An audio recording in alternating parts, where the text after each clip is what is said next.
Hi, friends. Mic trigger. Mic lock. Button is on. Double tap to lock mic off. 11:50 p.m. We've got Charles here, and we'll be doing in just a moment. We'll be talking about some imaginary films and productions. Very, very quick one tonight. I'm also doing on my other channel, the update to MGRX questions, because unfortunately I couldn't answer anything, but thanks for all the good stuff. And I've sent back all the stuff that I could find. So there you go. Right, with all that said, we're doing intro. Yes, let's do an intro. Now, Charles, another thing, the Tales from the Vaults, I have just done Charles's interview, which was quite amazing. Probably one of the best things that I think I've ever done. Recorded it and put it out, and I thought the intro was kind of really cool. The intro was. So,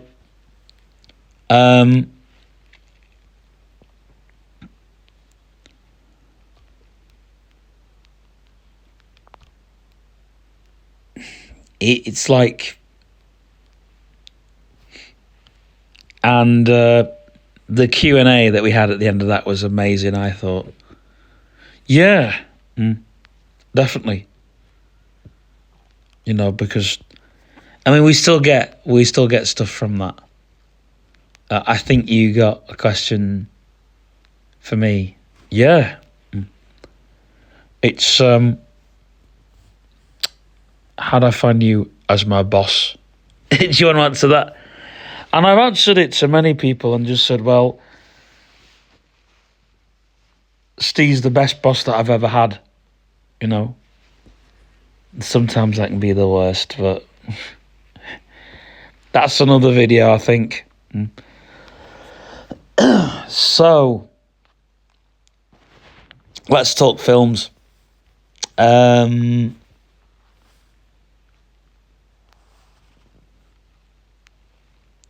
best of the worst was and I had to do this with you because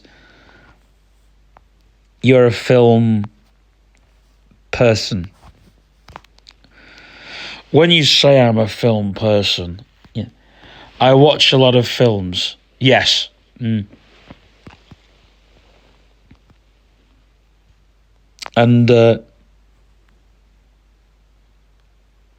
a lot of what I've been watching, excuse me, quite recently has been quite amazing, to say the least. Because I read upon the Carnage project,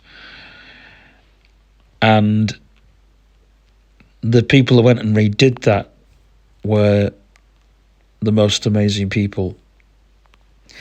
I saw the documentary on the Carnage, and well, Andy reckon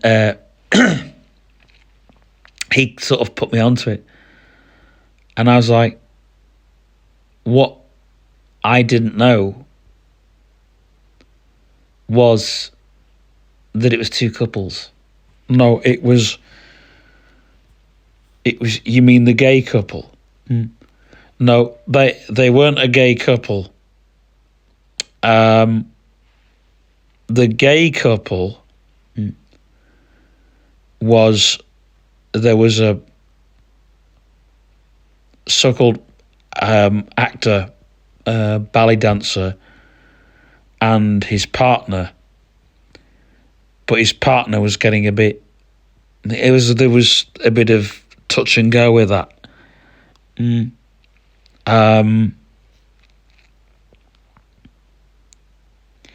that was after the second Carnage film, because the third Carnage one, which is Carnage 3, which came out Crumbs. Well, there's quite a few years between that film.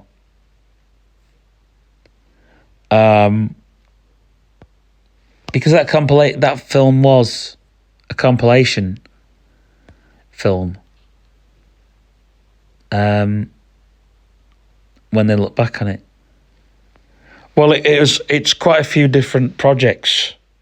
It's not just one, but it ended up being one, so they could narrow down the funding. John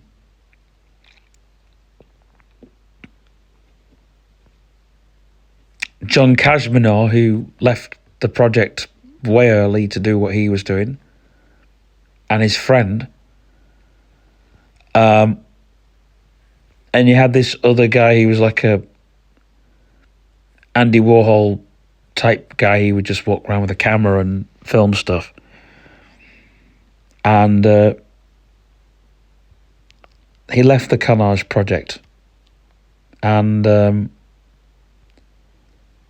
made the Hand-Me-Downs series, which was just 3 hours of him going around and filming stuff and photographing stuff, and it's a gallery film, but it's what he originally was there for.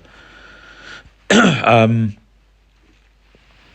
the first Carnage film, was supposed to be a gallery film of moving, living paintings. It was the world within those paintings. There's a lot of surrealism within the first two films. Even though the second film had a storyline to it, that was what they went on to do.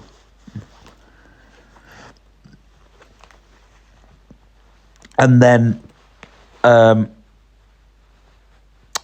Peter Lair, who was the guy in charge of it, he was like, well, we'll do a third Carnage film. Because there's Carnage 1, Carnage 2, Carnage 3, and the Carnage Project, which is Carnage 3 and what would have been the fourth film. Because every film they made was part of the Carnage Project.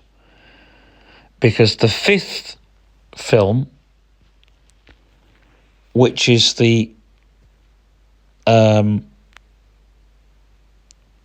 it's the Carnage clips, and everybody thought, oh, this is like the outtakes, whatever. It's not. It's actually what would have been the fifth Carnage film. Yeah.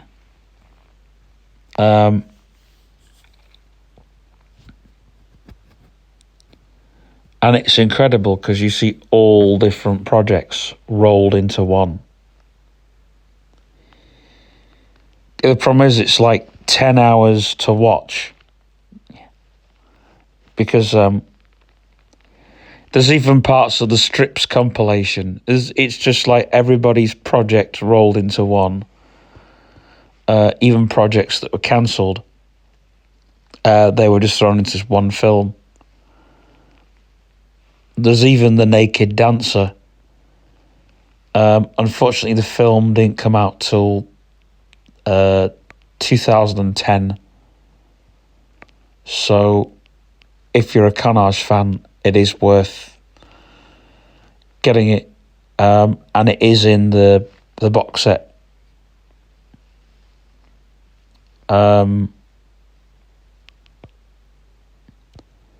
There is also the bonus DVD special, which is like 12 hours. Crumbs? 12 hours.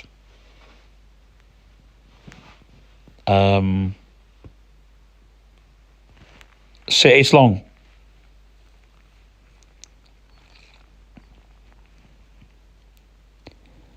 But it was meant to be the things that were meant to be of part of that. I mean, they were all artists. They were going down the Brian Eno style.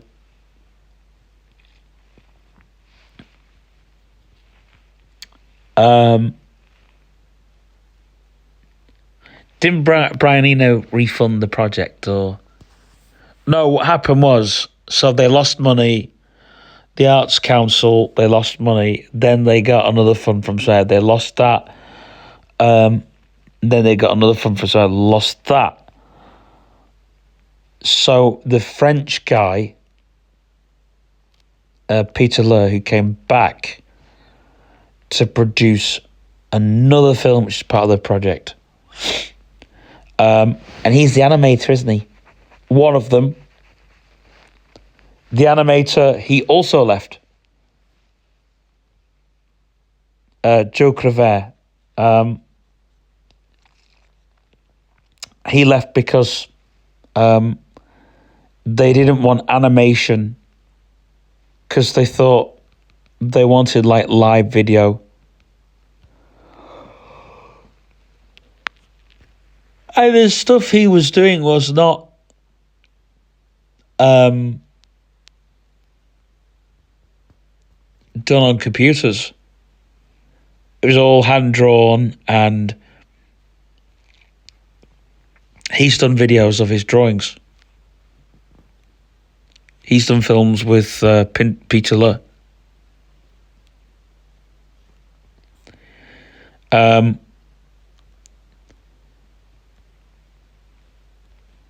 If you've watched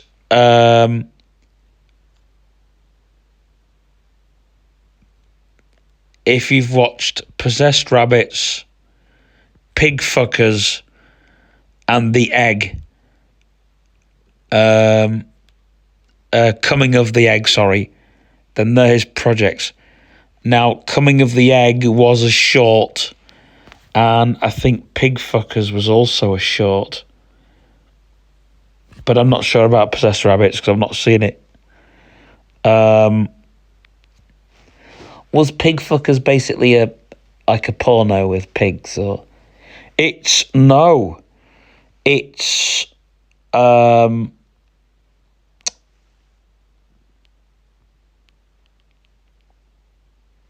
it's like a sped up version of Animal Farm, so to speak.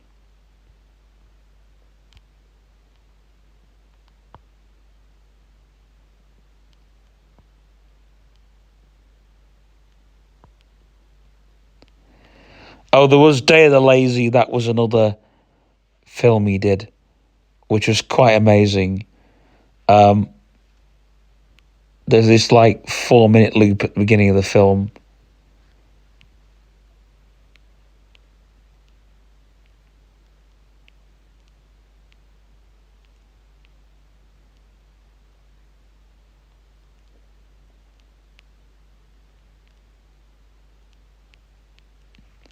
And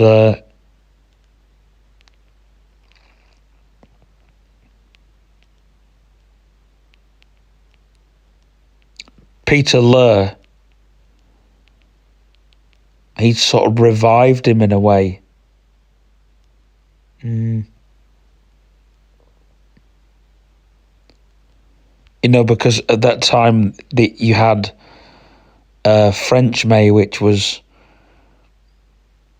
coming in par with the same with Japanese anime. So that was pretty big. The whole thing. So let's talk about Anti-Fly, because you've just watched it and you've really enjoyed it. Yes, so Anti-Fly, I've enjoyed it for the wrong reasons. That, probably it's people saying, oh, it's horrible, it's it was a low budget film.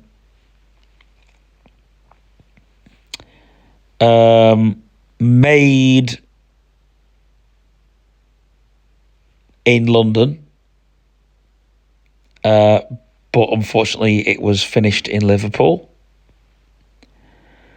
Reason why it's been shown in a lot of Liverpool film festivals.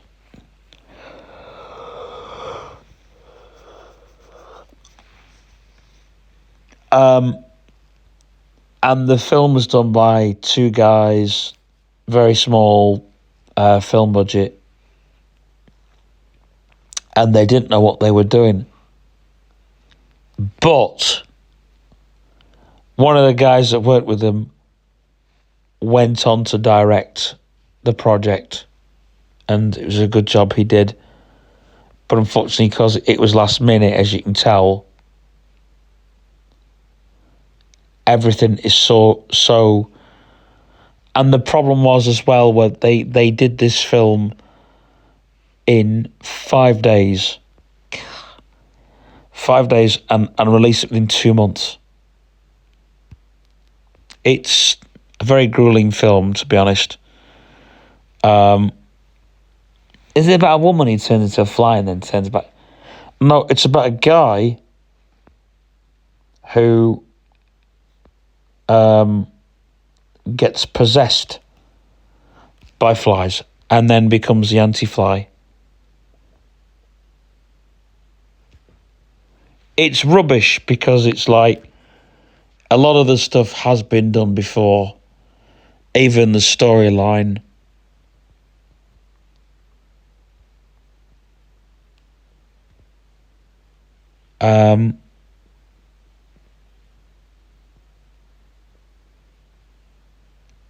But obviously these people hadn't researched the film enough for it to... That's why it was rubbish. Yeah.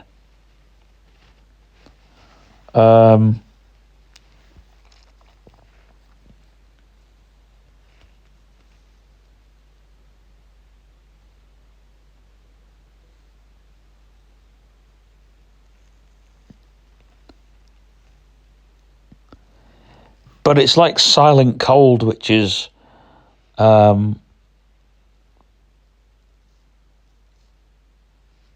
it's about these people who are like stuck in the middle of nowhere, and all of a sudden they, yeah.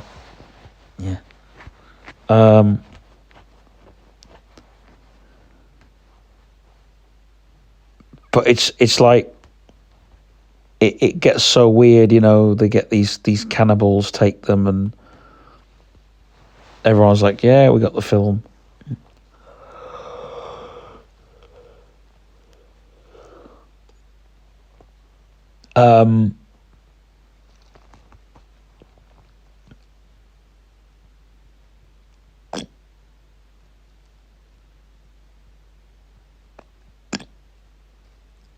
But yeah.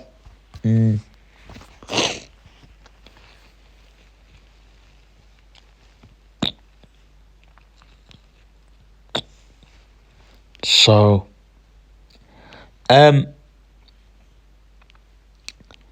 how about Kojaya? Because you didn't like that film, did you? Or, I thought that it was very over the top. The violence was over the top. The sex was over the top. Just everything. And that guy was literally pushed to the limits to do that film. Even though that where that guy is shot in the beginning, you're thinking, what? Okay, is that the storyline? He shot his brother to get some money.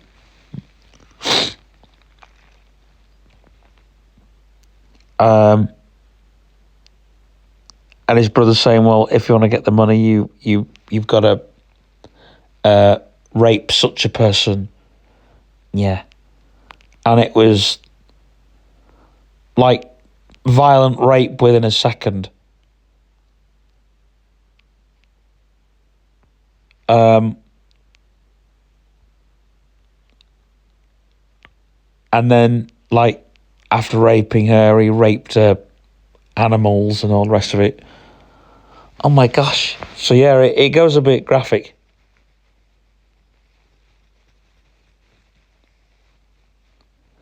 I think animals get shot and things like that.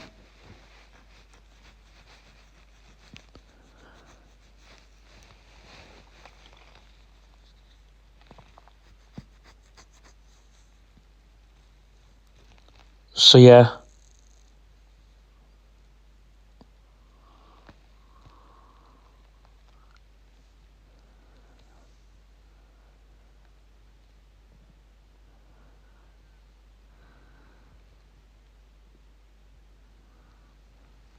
Anyway, I'm going because I'm absolutely buggered. 12:11 a.m. 12:11 a.m. Spotify. Open Spotify. Button. 08. 7. PQRS. 7. PQRS. 8. TUV. Mic trigger. Button. Mic lock. Finish recording.